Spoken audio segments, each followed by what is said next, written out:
Hi there, everyone. Welcome to another random question generator. I'm your host, as always, Chris. And joining me today for the first time is Craig. Hi, Craig. And one of our regulars, Pookie. So, Hello. hi, Pookie. You all right, mate? So, Um, so you, how are things with you, role-playing wise, Pookie, this week? Pretty quiet. We're still continuing the long-running Enemy Within campaign for Warhammer Fantasy Roleplay Fourth Edition, New Edition. That's going along swimmingly and tonally very grim and funny at the same time. Other than that, we have been preparing, sorting ourselves out for what we're playing at Gen Con. Sure. Can I do a name drop? Please. Yes. Um, we are going to be playing Pendragon with Seth Korkowski and Ben Milton of Questing Beast. Oh, cool. Um, we saw, no, we said, do you want to come back to work? Come along to the house we're sharing for the convention, and let's have a bit of a social thing beforehand, and then come and try out Pendragon. Oh, that will definitely be one to sort of talk about for forever, I assume. That'd be awesome. On that,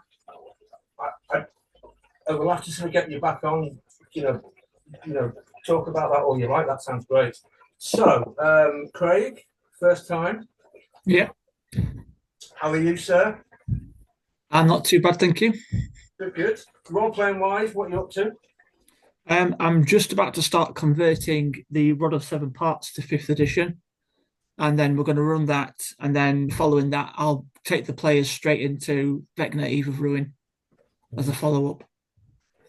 So, lots of stress for your players then in the future. I can see there lots of Oh yes. Wrong guys, runs.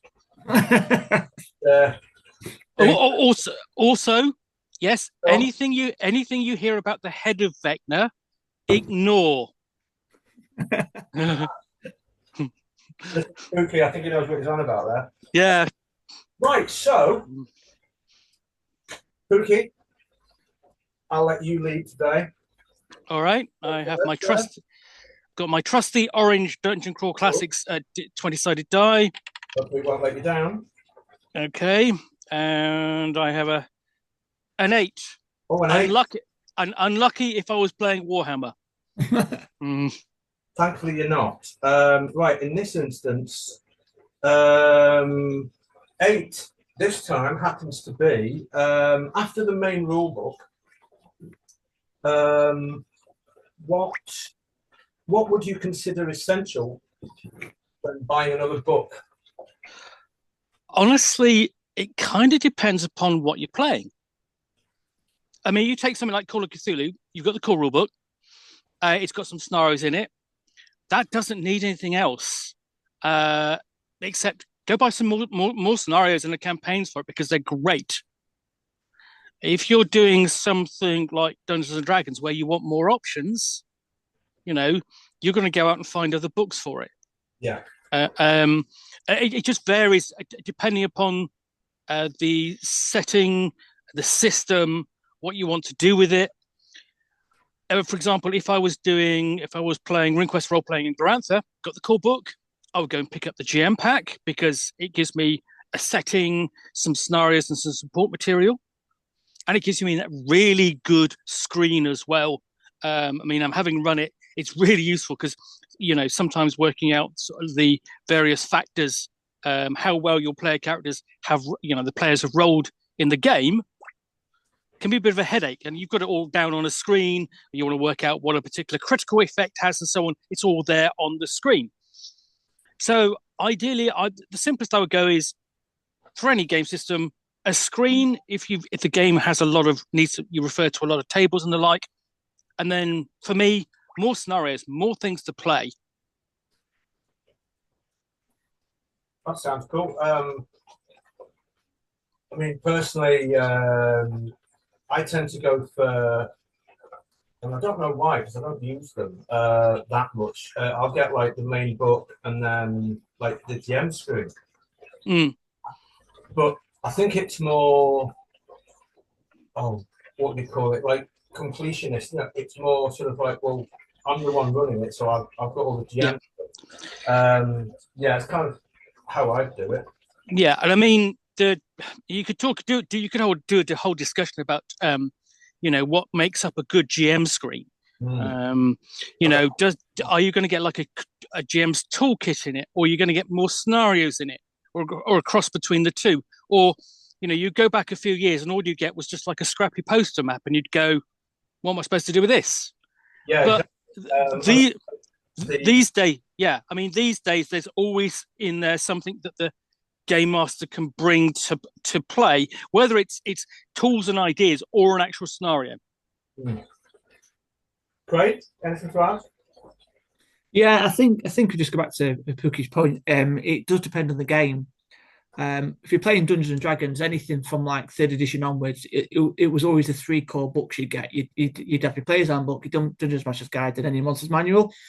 But if you look at something like Vampire the Masquerade, you have your core rule book, but depending if you're running a Camarilla heavy campaign, you're going to get the guide to the Camarilla. If you want to play Sabbat heavy, you're going to get the guide to the Sabbat. So you'll end up buying the source books that are going to kind of fit the niche of what you're wanting to actually play, which goes back to what you were saying about the Call of Cthulhu. If you're going to get the campaigns and the modules, because the rule books are literally just everything. Most of the other stuff you're just going to make up on the fly anyway.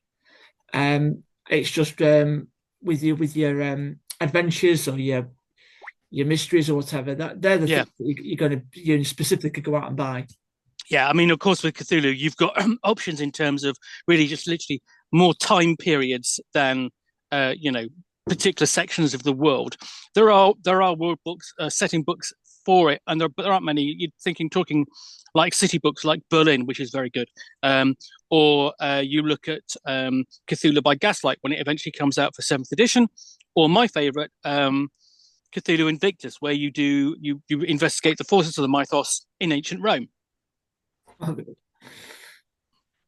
Yeah, I mean, for example, if you went back to what was it, Warhammer Fantasy 2nd edition, that was quite clearly defined what each book did and purpose, and then you had the main rule book, which by today's standards was quite slim, and there was a lot missing. So then you thought, well, I need more beasts, I need more guys, put against the players. So obviously the beast string. That was I remember quite clearly. That was I didn't even bother with the gem screen because it was lousy. It was like dead thin, and there was nothing really much with it. I happen to think the adventure in the GM screen for Warhammer 2nd edition was actually one of the better adventures. I never ran it, you see, because I got by the gem screen itself. Well, the other thing about GM screens these days is essentially what happened was they were all, up to a point, they were doing them on all quite thin card. And then I think it was sort of like they did, I think it was Exile Game Studios for, what's the role-playing game? Hollow Earth Expedition wanted a screen.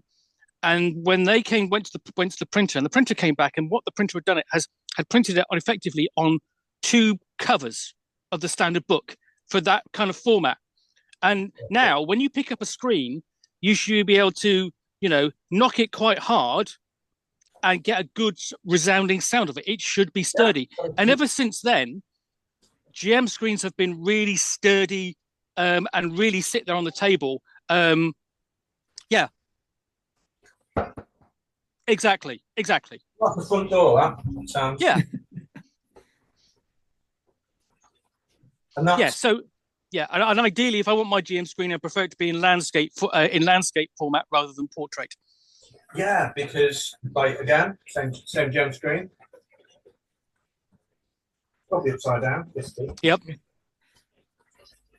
You can see over it. Whereas the originals, it was like. A little bit, yeah. You always felt, it definitely placed a sense of separation between you and your players. which is what put me off getting them in the first place, because I didn't see that as essential. I've then gone to sort of like a book on, I don't know, like an adventure, a particular setting, sort of, or like for example in Shadowrun, like a city book or something. Yeah, like that. That's kind of what sort of I look at what I was in the area to sort of use the most. And when Shadowrun's a horrible example because of all the extra stuff, like the the equipment, the weaponry, the cities, the riggers, the street samurai. I mean, these days I would point to two good GM screens. One is it's the GM's pack for Inquest role playing with Garantha. Gives you a lot of stuff to play, as well as support your game. Lots of forms as well as the screen, and then also Need to Know, which is the screen and sort of starter pack for Delta Green, the role playing game.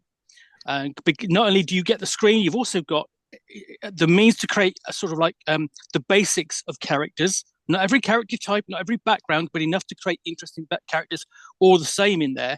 Plus a terrific scenario you can play in a single session, which just sets you up for the whole, gives you an exact idea of what it's going to be like to be a Delta Green agent. Cool. Right. Well, on that note, we're going to come back to this topic because I think GM screens are slightly more interesting than, rather than just being a barrier in front of you. It would appear that there's a little bit more to talk about. So we'll come back to this. So, well, I should apologise. I mean, I've reviewed I've reviewed about 13 of them, so I've talked about them quite a bit over the. Well, you will definitely be dragged back kicking the screen. So, on that happy note, guys, Craig, I would like you to roll your life away. Yeah. So we get that is a roll 17. 17. We don't get many high numbers. Well done. Okay. Ease you in gently because it'd be nice to carry you off. How would you introduce somebody to tabletop role playing? What game would you use? Hero Quest. Basically, I've done it a few times when we've been running neurodivergent sessions in the store. It was actually a few weeks ago, actually. We decided that we were going to give them, one of the group, an opportunity to start to DM, which actually goes on to your previous point because they had the DM screen that comes in Hero Quest. So they got to get used to that and referring to that. And it was just two types of dice. The red dice move and the white dice are your attacks and defense.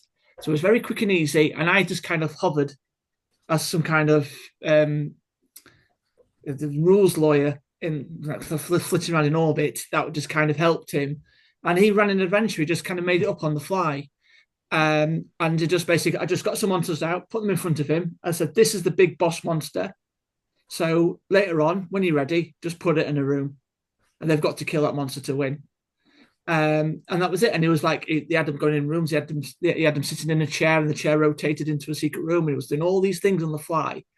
He was familiar with things like Dungeons and Dragons before, but a lot of the other guys have never been put in that kind of situation because it was took them out of the comfort. And I find the simplicity of the system very easy to teach the concepts of role playing. Some people will argue there are rules light systems out there, but when you really, really wanted to get them into the understanding of how to role play, then things like Hero Quest and the variations, Warhammer Quest is okay, and then you've got things like Dungeon Saga and the other variations of it.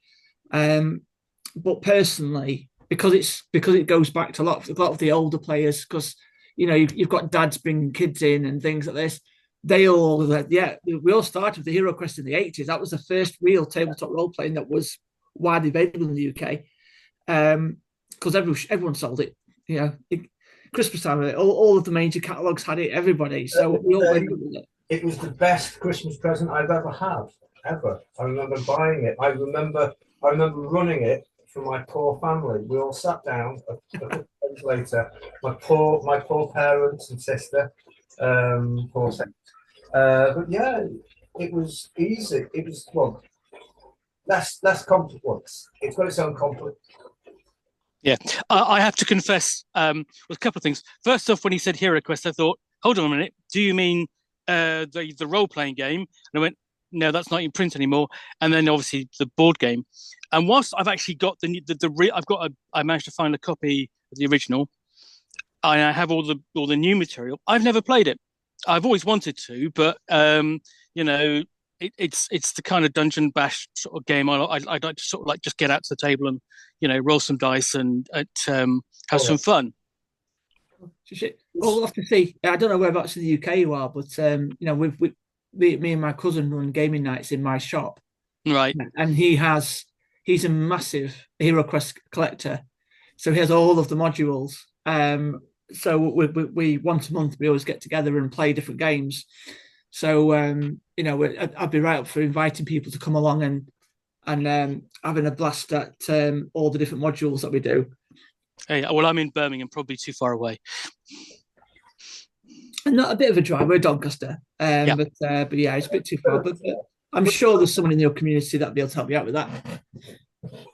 So, with you running games of Hero Quest to sort of introduce people into sort of the wider world of role playing, do you find people come back? Do you find this? It's more sort of like, I played this amazing board game. It's cool, but then it's like I want to know what else. Do you find that kind of like fires them up to sort of try more? Yeah, so I run it as like the best way I find works is you run it as a multi-tier process. So you start off with vanilla Hero Quest. So the characters, the models, everything that's in that book, all the adventures, you start them with that. And then what you do is you help them roll a generic fantasy role-playing game character. So 5th edition D&D, for example. So you create a barbarian and so on and so forth. And then you play using the same models and the same board, but you're using D20s now. So they're familiar with the environment, but the rules and the character sheets are a little bit more complex than what you start with. And then once you've done that, then go freeform and start using tiles and building maps freeform. And then after that, get your whiteboard out and just start making stuff up. So do it that process. So gradually they get more and more, because obviously the maths is very simple in Hero Quest. It starts to get a little bit more complicated the more options and things you start putting in, because people start doing build crafting and stacking up abilities, whereas newer players wouldn't know to do that. So it's just a gradual process, but start with something very simple like Hero Quest, just to get them into the concept of how to role play, how the game works, and then move into the other things later. Excellent. Right. Slightly later arrival there. Steve, always welcome. Right, so on that note, Steve, you know what to do. You've been here before. Roll that. Yeah. Roll a D20. I don't need to introduce you today. No. 13. Well, my lucky number. Oh, yeah. We like number. I don't know why. Right, Steve. Should all GM dice rolls be rolled out in the open? No. There we are. Next question. Yeah, that was easy enough, wasn't it? Come on, give me something a bit more challenging. But why would you sort of like essentially, the old term, Why would you? The way I'm going to answer this is a few months ago I recently came off Twitter due to the big fudging dice roll debate. Now, me personally, my style of play as a DM, GM, however you want to put it, is to keep that game flowing, is to to keep the story going, getting the coaches involved with the world, and actually get the coaches to help like world build.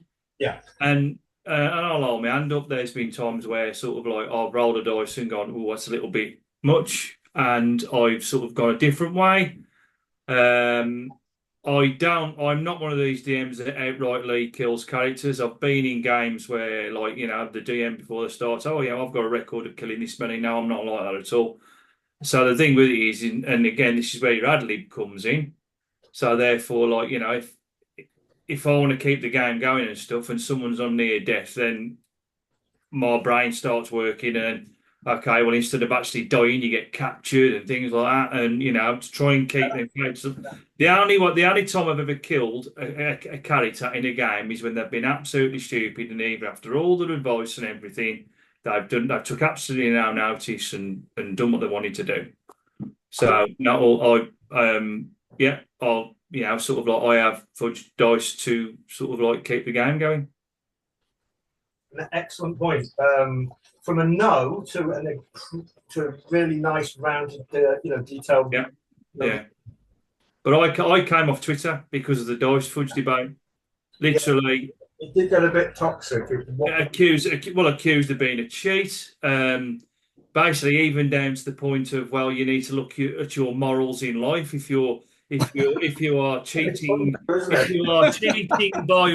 fudging, then you must be like fudging your life and telling lies. And I actually made one comment and said, "Oh, cheating am I?" So I didn't realise anabolic steroids need to be used in RPG. That was one comment to one nice American fellow. Yeah, so there we are. Yeah. So basically, certain dice rolls behind the DM screen, not a problem for I would say it probably depends upon the game. I mean, if you're playing a fairly hard style Dungeons and Dragons game where people expect that their first level characters might not survive a scenario, go with the flow, go with a dice roll. Yeah. Otherwise, I mean, there are going to be situations where perhaps you do have to push the dice roll. And also, there are things that you want to keep secret from the players. There are things secret about the villains that you're controlling, or you're rolling for weather. I mean, yes. I mean, the thing is, it doesn't make any difference whether or not you're rolling that. In some ways, it doesn't make any difference when you're rolling that die in front of the players or in behind the screen, because they're all going to go, "What's that die roll for?" Yeah. But I mean, exactly. Yeah. Good point there. Very good point there.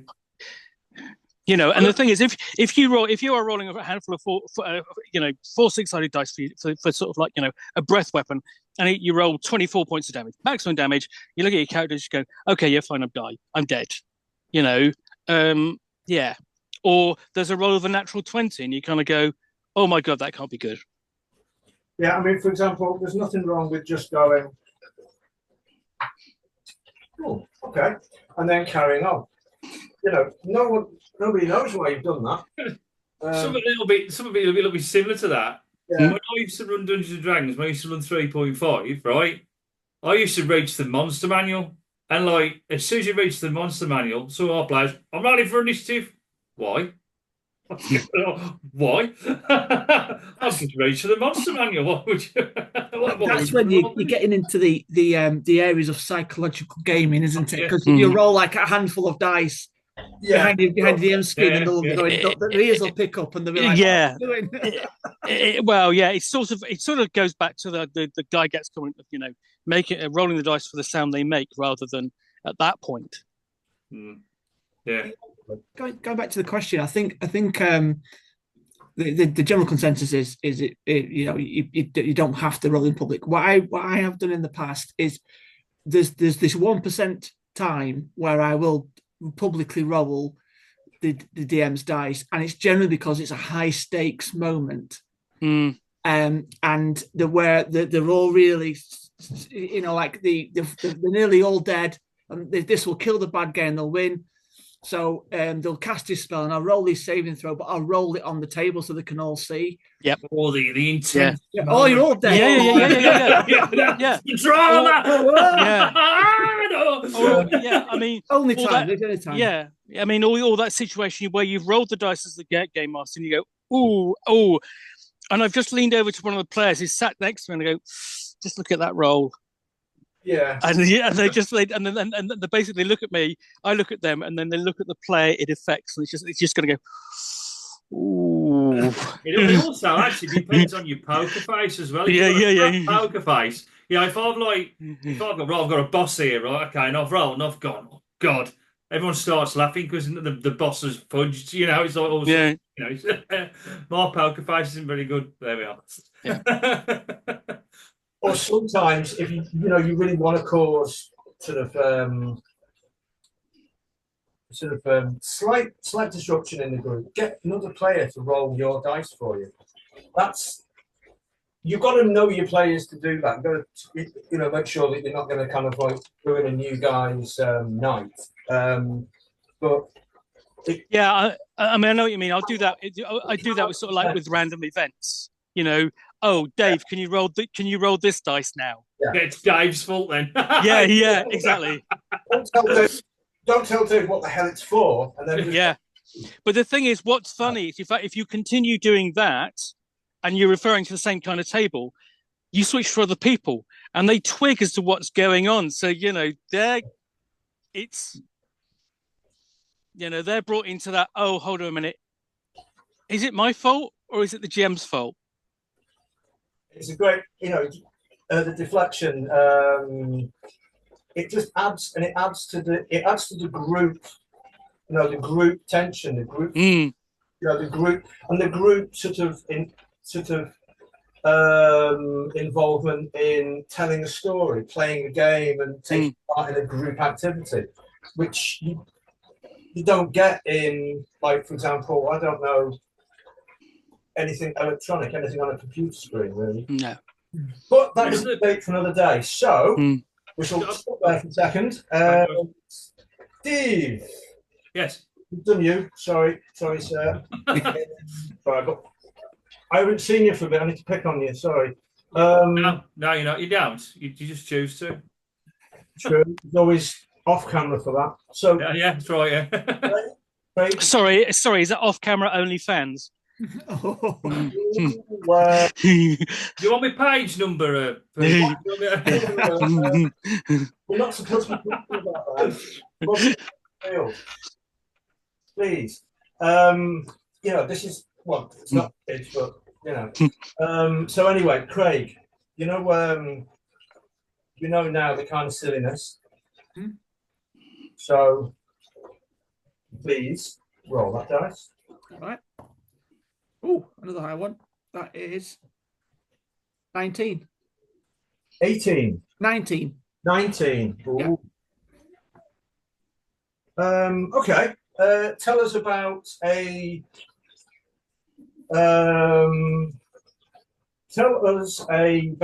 fantasy role-playing game that you like. That's an easy one to start with, I know. Yeah, but it's an interesting one actually, because I did spend a lot of time playing a homebrew system based upon David Gemmel's fantasy R'lyeh, which was really, really good. It was a really good system. It was all percentile based, and that was really cool. We put hundreds of hours into playing that. So, what could you play in that then? Sorry? What could you play in that?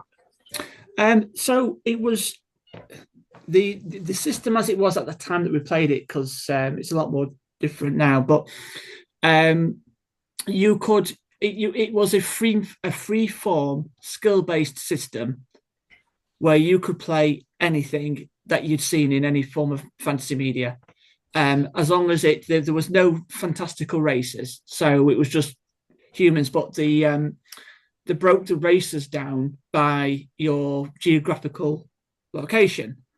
So it's like, to make it easy, the English would have its own set of stats, the French would have their own set of stats. Well, that's how this game worked. But once all your skills were percentile based and you leveled them up, and then after so many levels, you could combine any two skills together to create a new skill, which they call the composite skill. And then what you would do is you would then go level those up, and then you could combine two of those skills together, make an even more powerful skill. So you got to the point where you started off being able to hit with the sword, but after you leveled it up so many things, you could combine it with another skill, which let you target through armor, and then suddenly you could start throat slitting, or you could start cutting arms and legs off and things like this. So when you were attacking in the combat, it got to be very cinematic. But the problem was the combat started to go on for ages because you had two characters fighting each other, and one would swing a blow with his sword, and the other one would dodge it. Then they would counterattack, and the other person would parry that, hit them back. So it got a very, very heavy in that respect, which is something that we spent hours and years trying to refine for it to kind of build out. But that's the system that I've spent. Interweaving with that, it was Dungeons and Dragons, third to 3.5, which is still considered to be my favourite system, only because I love build crafting and making silliness with it, such as being able to take out the Tarrasque in one turn of combat, because it just got that silly eventually. Yeah, you could do some quite silly high level stuff from that. Yeah, I don't know if you ever did see this, but back in the day when we were playing, one of the cool things we liked to do was go into the Wizard of the Coast forum, and there was a thread called Kill Elminster, who was a really powerful character in 3.5. It was ridiculous, and the challenge was to create a character of level 20 that could kill Elminster in one turn. And one person did this build where they were creating shadow construct dragons, 3 or 4 per spell cast, and they were able to cast it several times, and just kept hitting him with these dragons and beat him down. It was just ridiculous, some of the things people could come up with. But yeah, they're the two real systems that I officially and unofficially that I would say are my favourite fantasy systems. Cool. Right, well, we had a conversation a few weeks ago about Davy Gemmell RPG. We did, yes. Alan was, yeah. Yeah, there's someone somewhere is sat on the rights to it. Yeah, it's the family, I believe. Yeah. They might have reverted back because it has been a few years now. Yeah. But when I chased it up to see about getting something published using it, the rights had been actioned, which means someone had actually paid for the actual publish and film rights for the R'lyeh. So that could be interesting because we've been wanting to see a flipping Druss movie for decades. Oh yeah. And the guy, what's he called now? Oh, his name escapes me now. He played. He was in Game of Thrones. It was the Lord Commander of the Night Watch that was in charge when Jon Snow joins the Night Watch. Oh yeah, I know who you mean. Yeah, yeah, he's a Scottish actor. James Cosmos. That's it, James Cosmos. Thank you very much. He's literally born to play Druss in Druss the Legend. One interesting, who would get to play Druss? We could do a whole episode on that. Right. Yeah. I'm also aware of time. Sorry. Really cool because we're always welcome back, Craig, as always. Yeah. So, Steve, could you roll for me, please? Can I roll for you? Yes, please. Did I do it last time? Just do your worst. I don't mind. Can I do your worst? Yeah. Oh, I got a 20. You didn't. 20. You've actually got a 20 again. Say that again, sorry. Oh, you've got a 20 again. I've got a natural 20, yeah. Right, okay, roll that again, please, and I'll have two questions. Okay, right. It's getting slightly embarrassing, but okay. And a 6. A 6. I'll pick the worst or the best, as it were. A 6. Okay. What do you think about AI being used in different parts of the hobby? Right, which is the first one. Or do you have a favourite type of setting to play in and GM? Let's go with the AI. Personally, I'm not keen on where AI is going within the role-playing industry, be it the creation of artwork, sort of the written content, and I actually don't like this idea of apps, like to sort of like, you'd be sat there and go sort of like, GM buddy, create me a village. I'm not keen on that because, well, AI creation tools take other people's ideas, generally use them because they have to start somewhere. And I think you can sort of take away the fun and the creativity of the hobby itself. That's kind of the problem I've got with it.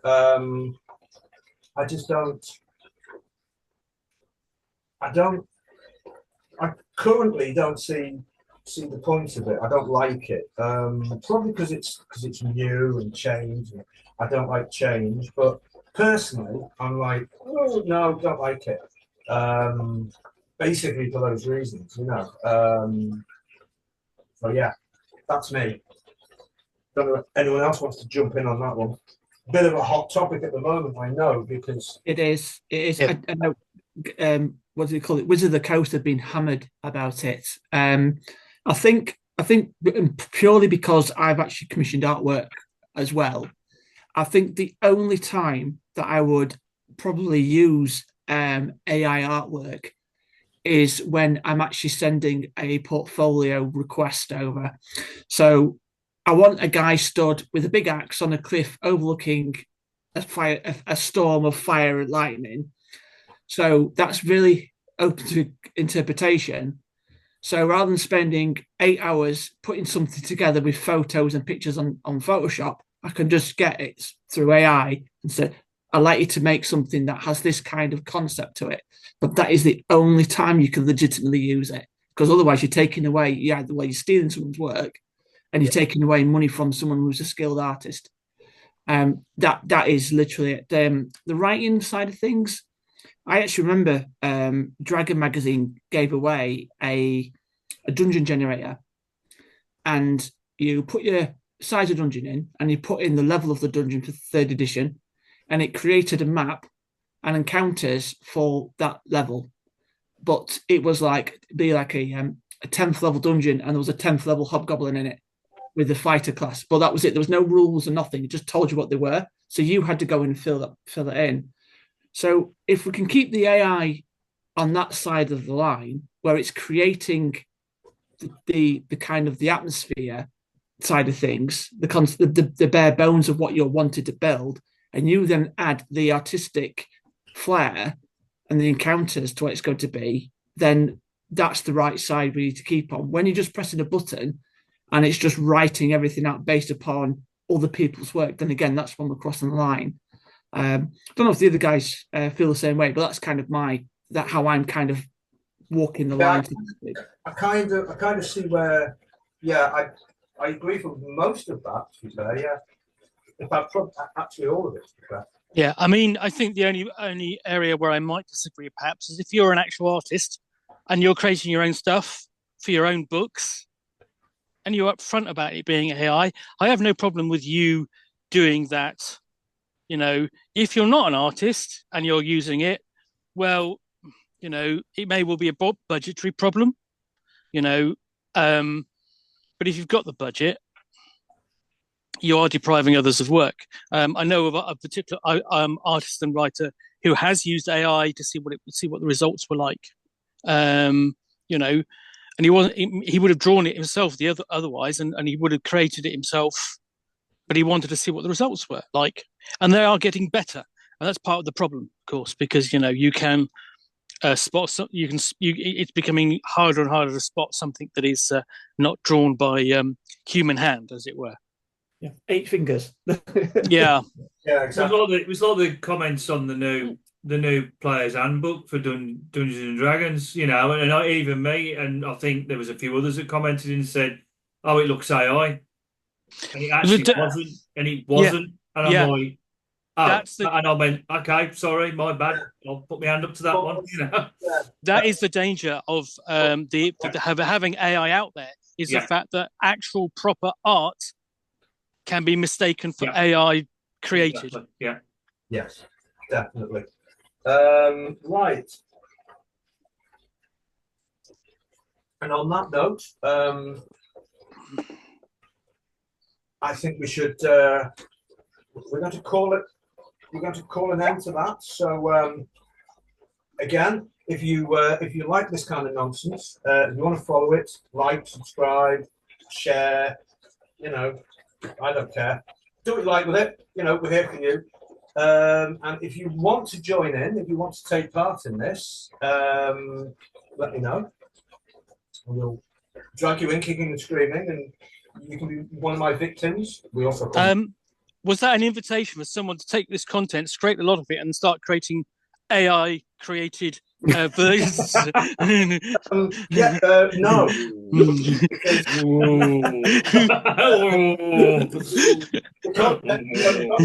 Enough. Getting copied anyway. So yeah, and as well, I don't suit that many fingers. Who does? Good call, Pookie. I'm lost for words really. So yeah, please. And my job is done. Yes, exactly. off camera, he is getting me. Right. Well, he's going to get an OnlyFans page. Anyway, chaos. I have to do with children. Terrible. Well, not mine. So anyway, on that note, like, subscribe, don't use AI, and I will see you soon.